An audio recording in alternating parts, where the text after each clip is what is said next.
recognition of the need to conserve the reef. So that was back in that establishment phase. But then I think we went into this phase of, once the Reef Authority was established, I think there was a great period of what I call understanding. So it was all about learning how the reef worked, what it did, how people engaged with it, what were the impacts of different pressures on the reef. And there was a period it was a wonderful period of understanding the reef.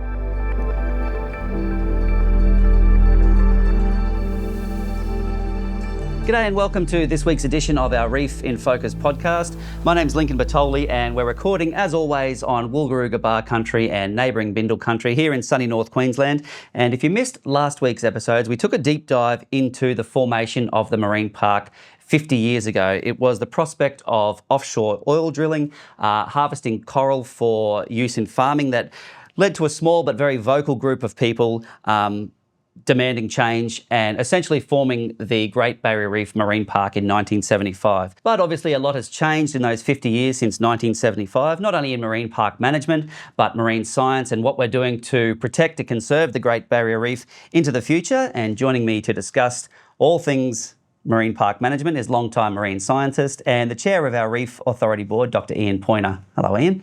G'day, Lincoln. Thanks for inviting me here today. Look, thanks very much for joining us. We have plenty to get into. Firstly, yourself being a long-time reef advocate, marine scientist that's worked all the way up and down the Queensland coastline and overseas.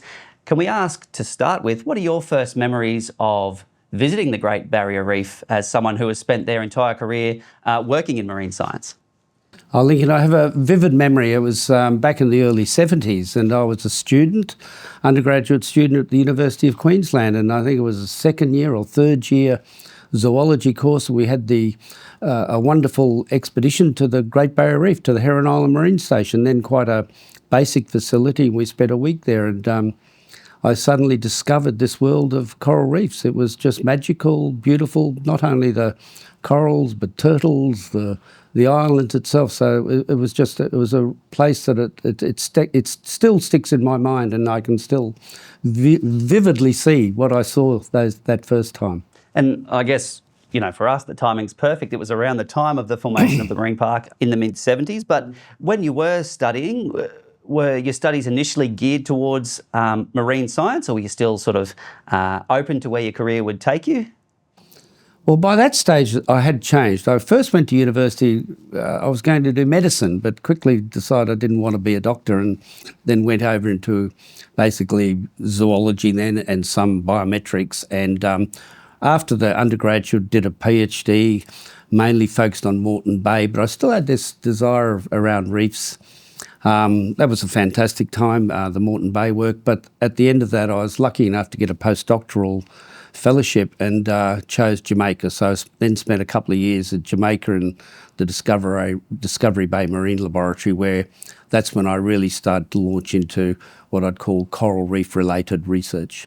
And how did that correlate to moving back to North Queensland and starting to look at the Great Barrier Reef Marine Park in particular?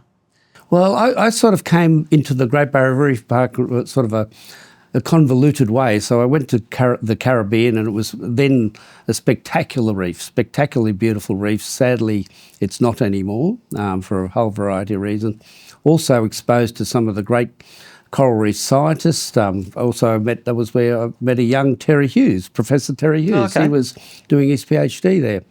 After that, I came back to Australia, had lucky enough to get a University of Sydney postdoc, and worked both in the reef in Papua New Guinea on strombid gastropods. So that was a study looking at the distribution and pressures of collecting on strombid gastropods, both traditional and artisanal, and more recently commercial collecting. Can you elaborate? What is a strombid gastropod? A strombid gastropod, you might, they're the things like the conch shells. Yep. You see the big conch shells from the Caribbean. The spider shells you'll see from the reef, and the little one called Strombus luoanus, which is a little tiny red one with red lips, which features very heavily in most jewellery. Shell jewellery is strombid gastropod jewellery. Wow. Yeah. And how, I guess, moving down from the Torres Strait down the coast, from there I believe you moved into a position with the CSIRO, is that right? Well, after that, I got a job at the CSIRO, and they hired me mainly because what I learnt from the work in Papua New Guinea was looking at the interaction between people and reefs. So, and that's been a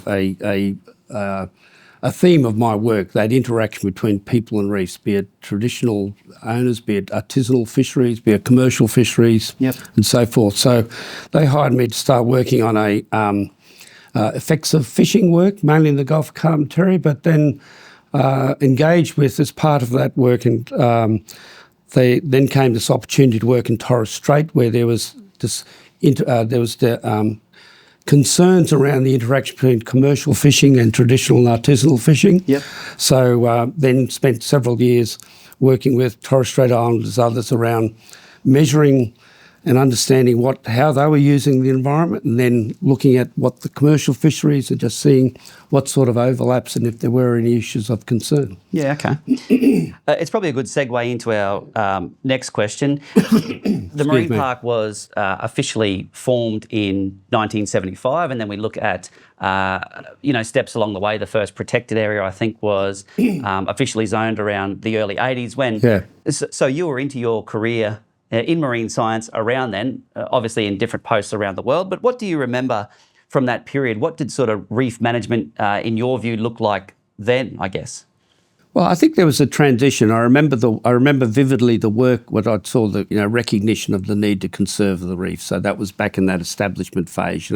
People like Eddie Hegel and those, who later I worked with, were very prominent in that. But then I think we went into this phase of, once the Reef Authority, or the Great Barrier Reef Marine Park Authority, as it's called then, was established, I think there was a great period of what I call understanding. I come from a bit of a bias, it's a science bias, so it was all about learning how the reef worked, what it did, how people engaged with it, what were the impacts of different pressures on the reef, and there was that period of it was a wonderful period of understanding the reef, the establishment of the Australian Institute of Marine Science, a lot of the universities and others working on it. I think that then built, that understanding and recognition by it feed into the management then led into what I think was probably the next major change in terms of the management of the reef. That was the recognition of the need to zone it. Yeah, okay. Need to really express how would we manage a reef as a multiple use park, and what that really meant, and that went into the zoning. Now that was, and from a scientist's perspective, providing the information, being part of that, I was with CSIRO, that was a really significant period. It was also, this was back in that stage, 20 years ago last year. It was also, there were very recognition of different pressures, the emergence of concerns around fishing. There was ongoing concerns around water quality and pollution and coastal development. So those were the pressures, and I think at the time the management was that if you could manage those and minimise those pressures, get an appropriate zoning plan, that would protect the reef because it'd be able to sustain itself. Yeah, okay. And like you said, I suppose it dovetails quite nicely with your work. You said around your studies with how people engage with their natural environment. And I guess if we take it back a little bit further, around the formation of the marine park, 1975 onwards, it would have been a fair shock to reef users, because it was largely unregulated, if you like, around then. So rather than scaring people, into the formation of a marine park, it was basically, the message was how to preserve this moving forward, how we can make sure this is there for future generations. I think that I have great admiration for, I look upon, I was then working with CSIRO based laboratory in Brisbane, and I got this contact by a person called Wendy Craik, who was a deputy director here, or deputy whatever they called them then, second. And Wendy, who's now very prominent, around Australia natural resource management, came down to talk about how do we deal with this fishing issue. And I was, at a very scientific, this is what we, and she goes, we need to establish, and so we established the effects of trawling program. And Wendy, I thought I learnt a lot about her, about the needs of management, how you got to think about what management think about that. But it was a wonderful period working with her to get. I discovered this new thing called a new policy proposal, all about getting money from governments. Which prior to that, I'd be, you'd be applying to research agencies, and that was an interesting period because it took us a couple of years, but we established that major program with, and it established the effects of trawling and the effects of line fishing elements that went on, which I think were foundational in terms of understanding how we minimise the pressures of fishing, and I think that's had long-term help. At the same time, it was that period of recognition of the need to rezone the reef, to have a zoning plan that recognised, that you needed conservation areas, that you needed areas understanding of how people are going to use it, and it wasn't going to be, can't be open slathing. Yeah, and we sort of, I guess, not so much take it for granted now, but it's certainly commonplace. I imagine for those involved, the initial staff members of the Marine Park Authority, etc., those involved in these new regulations, it would have been a fairly daunting process to start with, because it's such a large area and it's going to have significant effects over a lot of people, correct? Oh, well, I think there's two. I think the process of actually achieving it, and you've got to be very careful when you identify. But there's people like Virginia Chadwick whose leadership and whose ability to deal with in the political dimensions of it all. The work of many Reef Authority staff. I wasn't part. I was sort of in the science side of things. We were providing our advice. Sometimes I think they thought possibly a little too gratuitously, but that science and that information was heavily used and incorporated into it. But I think that getting it up and then implementing it, and and I'm sure you hear the stories from Reef, the current and former Reef Authority staffs about then the challenges of implementing, and that they were significant, and I think all those people need to be recognised and thanked for what they achieved, because it served us so well for the last 20 plus years. One of the great achievements of management of this wonderful system. And you touched on a couple of the milestones previously, notably the zoning plan, which has had fantastic benefits over the last 20 years. There are a number of others, things like the traditional use of marine resources agreements, which are also celebrating a 20th birthday, our stewardship programs like councils, reef guardian schools, etc. Are there things that stand out to you that, the real milestones of 50 years of the marine park? Oh, I think the milestones of the 50 years of the marine park, I think it's our achievements around rezoning. Then I think our ongoing recognition and engagement with traditional owners in terms of moving to true partnerships in terms of how we approach the reef. To me as a chair of the Reef Authority board, incredibly proud of what's been achieved in the 20 years of Tumra. Still a lot of work to go there, and I think that's got to be one of our it's one of those programs that are very significant. The Reef Guardianship program, again, a very significant program in terms of how we communicate and link to people. I mean, I think if you look at the trust placed in, as done by independent surveys, the trust placed in the Reef Authority from the community, shows that they're doing that well. I think the Crown of Thorns control program, which has evolved over the last, 10 plus years to I think it's the only, intervention at scale that we have at the moment. It's this integrated pest management approach that is actually achieving significant things in terms of coral cover. There's those programs, they're to be, the whole Reef Authority is to be congratulated on that. But then more internally, some of the unsung areas of the work of the Reef Authority, like the field management programs, they're the ones out there day to day. They're the ones out, not getting, I don't think they at times get the credit they deserve in terms of both communicating the value of the reef, engaging with people, doing the compliance work, doing the restoration work. That's the other. I think that's another really good one of our flagship programs. Yeah, that's right. And we often say they're the eyes and ears, and they literally are. They're out and about and chatting with people and explaining the benefits of all these programs firsthand. Now, we touched on it a little bit earlier in our chat around some of the notable people who helped drive not only the formation of the marine park, but certainly key players since 1975 that have been integral to the work that we do, I guess. Any that really stand out to you in your 50 year career Oh in my marine God, science? that's you got to be very careful in this because you'll invariably forget someone or many because there's been so many really prominent players, and I think back at that, and again, coming from a science background, in the early stage, I'm probably biased because some of these scientists that influenced me. I remember back in Jamaica, some of the great, coral reef scientists there, the Nancy Knowlton, the Jeremy Jacksons, the Jim Porters, and the Nora Goro. They were really educational to me. Then moving back into Australia, I think of, as I mentioned, Virginia Chadwick for the more management political side. Yep. Russ Reichelt, and then I think about the people who interface between the management and the science, because one of the strengths of the Great Barrier Reef, it really is informed by evidence-based approaches to management. That's one of the reasons why we are really, globally recognised as the best managers of coral reefs. That's indisputable. And also I think of people like, Sharon Morris, used to work for the Authority, but works in that interface between science and management and policy.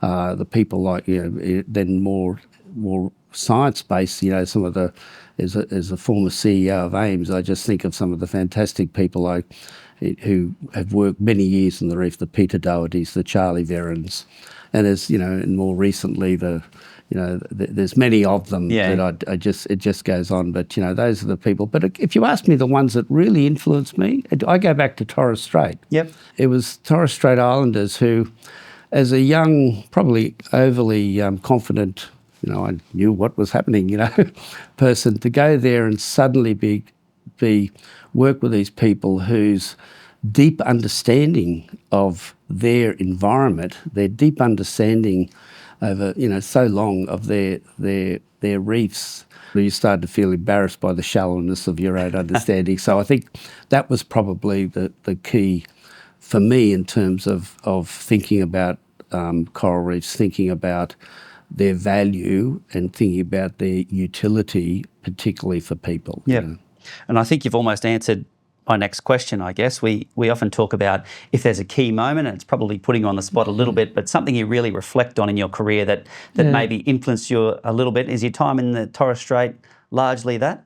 Largely that, and Papua New Guinea. Again, working on those strombid gastropods, the conchs, and so we were working in a place called this with a colleague of mine, Professor Carla Catterall. We're working in a place called Motopuri Island or Bootless Inlet in Papua New Guinea, a field station there, and there was also a significant archaeological dig. And you'd look down to these deep digs and see they were all shells. And, but the archaeologists were mainly looking for modified, they were looking for armlets, they were looking at things that had been modified. That was their real interest. They were interested in these trade networks through Asia. We asked, well, what do you do with all those shells? And they go, well, they put them in boxes and stick them in a warehouse. And we said, oh, can we get access? So, and that was, I think from memory, it was 800 or 900 year timeline there, broken down to 50 or 100 year.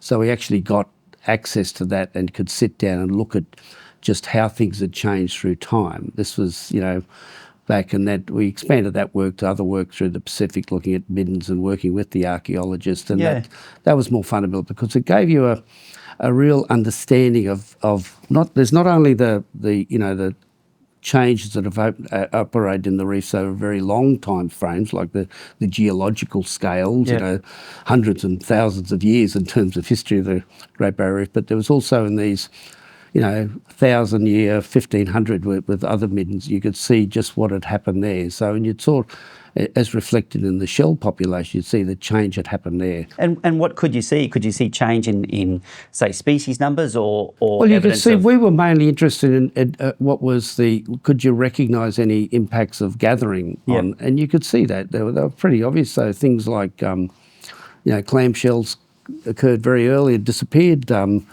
The strombid gastropods, you could see the effects of fishing. They changed in terms of size and age structures through the middens. Other things came and go, with things like oysters, which probably reflected recruitment events. So you could see that change go on, and you could also see how, well, then then you could see that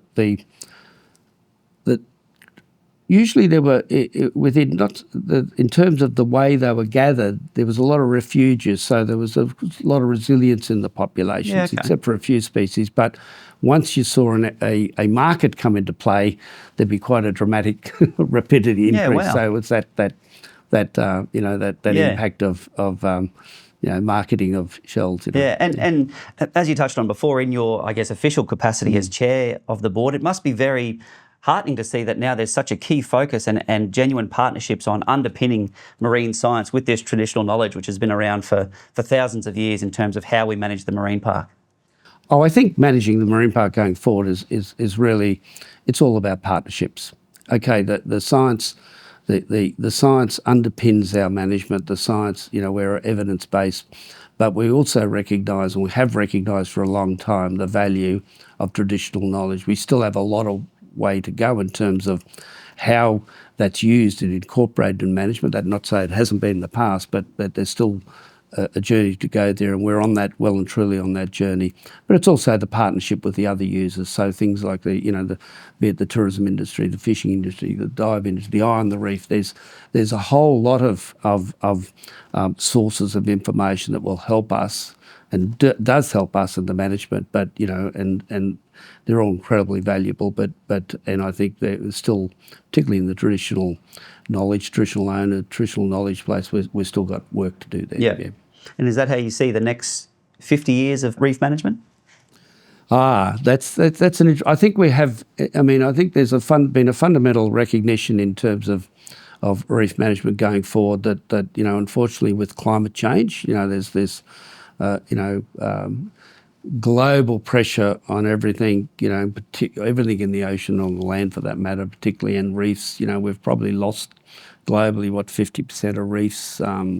Very, very sad things in Florida, the Caribbean, and all sorts. And a lot of that can be attributed to climate change. Mm-hmm. We're getting those same pressures on the reefs. So I think there's a recognition that we need to be a lot more adaptive in our research. This whole idea of resilience-based management going forward. We need to focus on how we can, if necessary, intervene to build up the adaptive capability of reefs. So I think it's shifted, and that will require some changes in our approach to management.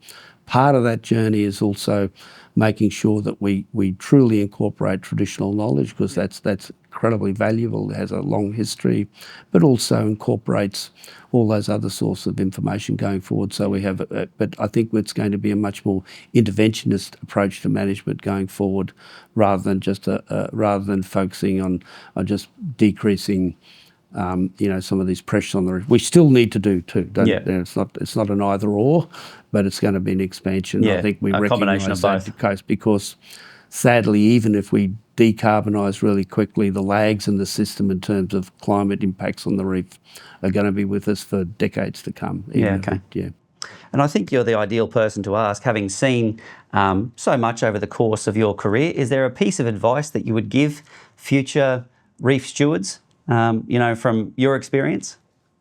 I think the advice I'd give is listen. I think listening is one of those things. It's a really valuable attribute that people need to have. But I think going beyond that, I think we need to have a understanding of what it means to have a shared vision for the reef. I think you'd struggle to find anybody who didn't disagree that we wanted to have a healthy Great Barrier Reef, for decades and centuries to come. That nobody would dispute with that. But I think what we need to get is a bit more shared understanding of how we do that and the alignment. So to me, it's about listening to everybody. It's about making sure that we have all the information that is available, readily available, and recognition that some of that information will be really useful for management policy, others will be less useful. So I think it's about engaging, listening, and partnering. That's what it's all about going forward. Thank you very much for your time, Ian. We really appreciate your insights and certainly your breadth of knowledge from the early 70s, as you mentioned, right through to 2025. Hopefully we chat to you again soon down the track, but we appreciate you taking the time and look forward to talking again. Thank you, Lincoln. It's been a pleasure.